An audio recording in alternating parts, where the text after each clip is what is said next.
Hold on, hold on.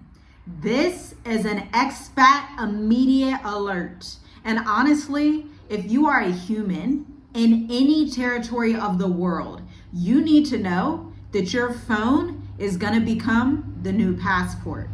Because as we were just talking about last week, the EES in Europe, the Schengen zone, the entry-exit system is going further than just fingerprints to get your passport stamp. Oh no, they're abolishing the passport stamp altogether in favor of your face. So guess what? Your phone is going to be your new passport. Let's break this down. You know, in 2025, your smartphone is no longer just a tool for messaging, banking, or late night scrolling.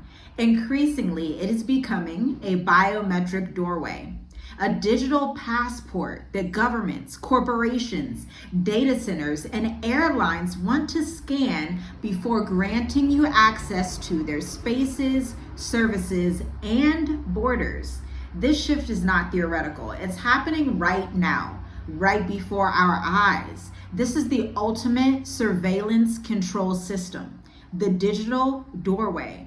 Your phone's new role. Imagine arriving at an airport and instead of presenting a passport, you simply scan your iPhone. You know, they tell you it's convenience and modern technology, and maybe the younger generation loves it. They're like, oh, this is so cool. I can just scan my phone. I don't need a passport stamp. I can just scan my face. They just know who my face is from facial recognition, going further than just the regular fingerprints that you have when you typically go to borders. And if you're thinking this sounds a little bit too futuristic, well, my friend, I'd hate to be the bearer of bad news, but it's already here because, see, these studies said that according to Statista, by 2024, which is over with, over 1.5 billion people worldwide were using mobile biometrics like fingerprints or facial recognition.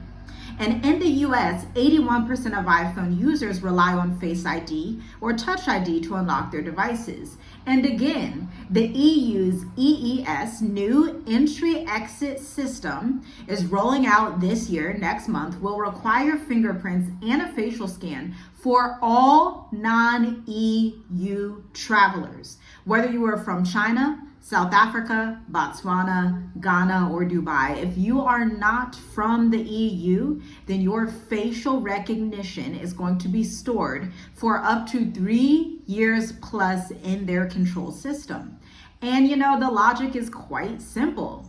Your phone is the complete ID you carry, all of the data. It doesn't just prove who you are either. It tells the story of your life and that's where their concern actually begins. Hold on. Wasn't the US just saying that they were going to require new travelers to show their social media data when they were coming across the borders? You know, they say it's to keep the country safer, regardless of the fact that it's usually a lot of American on American crime that actually happens in the States more than immigrants or anybody else coming in. But this surveillance control system is going to happen in the world's top economies. And remember, they don't just want to see your facial ID, your fingerprints. They want to have access to everything. They want to access your social media history, your health, because some people wear those smart watches, right? And so you're tracking your pulse, your blood pressure, your dietary measures. All that data is stored in your phone. And so when you integrate your phone into the new type of beast system, if you may, this surveillance system makes it so that all of your private or used to be private HIPAA information is now in the public web.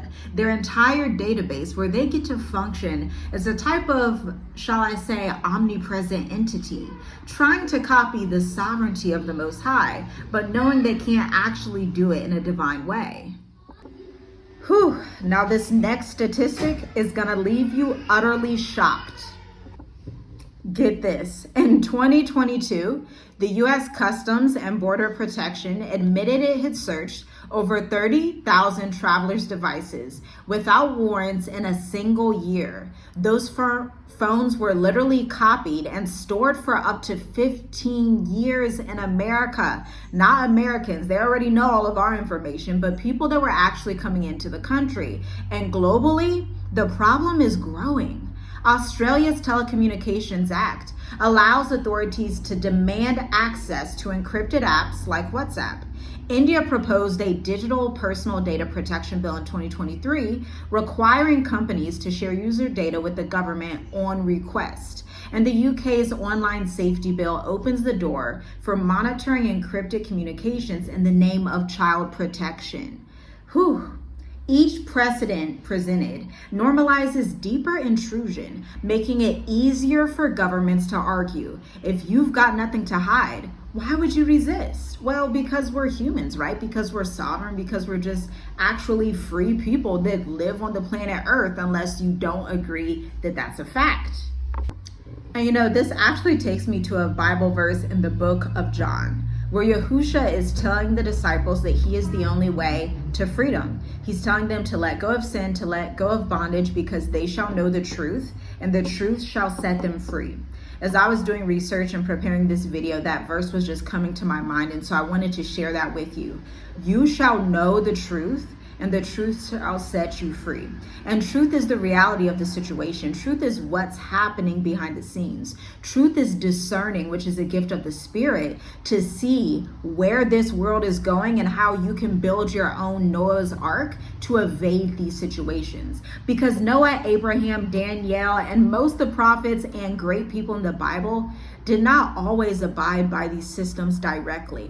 They found the grace and discernment of the Most High to be able to maneuver wisely, to pay respect and to give Caesar what's due to Caesar, but also to move with wisdom and redeem the time. Because this is the end times. This is the time we're in. Not the time to give up and just say, oh, they already have all my information, but really the time of preparation, to think of the Noah of your family, of your generation. And I understand that only like 5 people are even going to understand this on this video. And if you are one of those people, you should like this video so we can spread this message further and get it out to the 4 corners of the earth. I'm so thankful you already did that. I'm thankful that you subscribed. And I'm glad that this message is growing, because again, you shall know the truth, and the truth shall set you free. And we are not ignorant of Satan's devices. These devices, of course, are going to come across the earth. But what has been revealed to me and my family is that it's going to be quite difficult to implement these systems totally worldwide. Because in sub-Saharan Africa and certain countries in Asia, there is a lot of freedom to be found and had if you know how to look in the right places. And let's be real here. The Most High is notorious for making rivers flow out of rock, making the impossible become possible just so he can prove his faith and might to his people. And you are his people if you are listening to this and this resonates under the sound of my voice. Now, I'd again hate to tell you more crazy news, but again, we need to be in reality here. Get this. That nothing to hide argument I was telling you about earlier is just fallacy. Innocent data can be misread, misused, or repurposed against you as a person. Let's go back to 2019 in Hong Kong. Police used MetroCard data and phone metadata to identify, arrest activists. And in the US, prosecutors used women's Google search history about abortion pills as evidence after Roe v. Wade was overturned. And then in 2023, a Pew study found 72% of Americans believe their personal data is less secure than it was just 5 years ago, yet most feel powerless to stop it.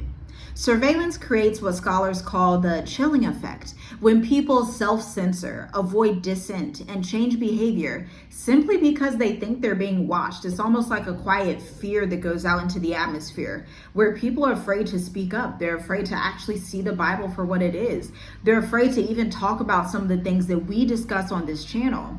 And globally, these rules are sharpening even quicker, especially in areas like China, where they require facial recognition to even activate a SIM card. right? So not all Asian or African countries are created equally. Some countries in these territories are going right into the beast system quicker than ever. They're typically going to be the world superpowers. So as you are exiting the US, you want to find countries that almost feel off grid, forgotten about, like island nations, places that people don't think about, or that are developing nations, because these so-called developing nations are going to be some of the most free countries of all, because they're not totally abiding by the system. And remember, in the book of Kings, as Jezebel is attacking Elijah, Elijah is praying to the Most High because he feels like he just wants to give up. He's like, everybody's following Jezebel, like I don't know what to do. And the Most High sends the Spirit to remind him, there are 7,000 that have not bowed the knee to Baal.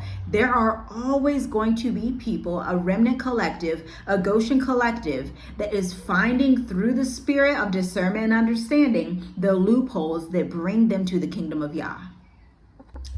Now, let's also go to Singapore, because they have linked national IDs with phone-based health tracking apps. In contrast, Germany's court struck down automatic phone metadata collection as unconstitutional in 2022, citing personal freedom. See, this patchwork leaves travelers and expats vulnerable. What's normal in one country may be criminalized in another, which is why you need end times expat strategy. Not all countries are created equal. I can't say this enough. I say this so much about the African continent, but it's true about every single continent that exists on the planet. From one country to the next, they are not all the same. Every different territory on the face of this planet has different laws and rules. And so as you are exiting the West and preparing to leave, it is crucial for you to align with people who have gone before you in that specific country that you are interested in, or to be connected to a group of expats that are intelligent enough to see these risk factors, have your same values, and want what's best for you and know what's best for you. But not all is lost. There are a few safety measures that you can take. And I think I should actually publish a blog like this on journeywithusmovetoafrica.com so that you can have this as a guide and a resource. I also want to advise you right here, right now, just giving you some free information. You should look for cash-based societies. Most Americans falsely assume, and I have no idea why people believe this. Typically, they haven't traveled. That's usually why they believe this.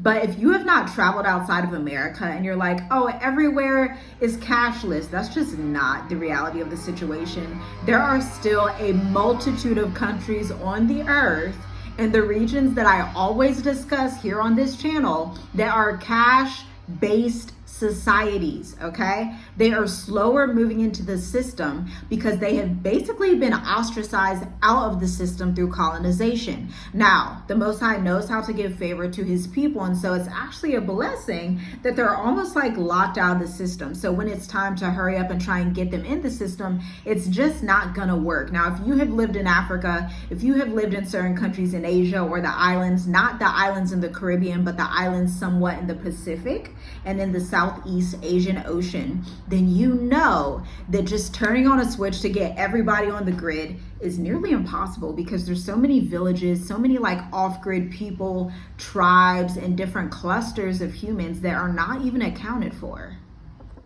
So you should also download a VPN. Some of my favorites, NordVPN, Hotspot Shield.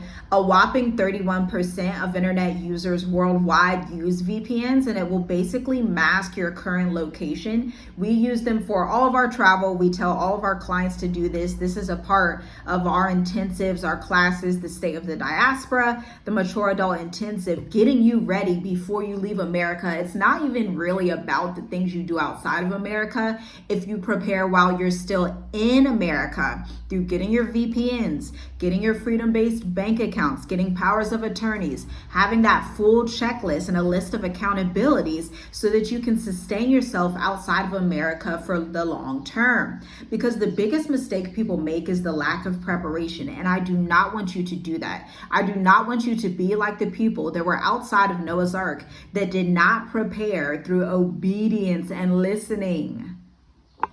And while you're out, disable location tracking, turn off your Bluetooth, refuse unnecessary permissions, delete unused apps.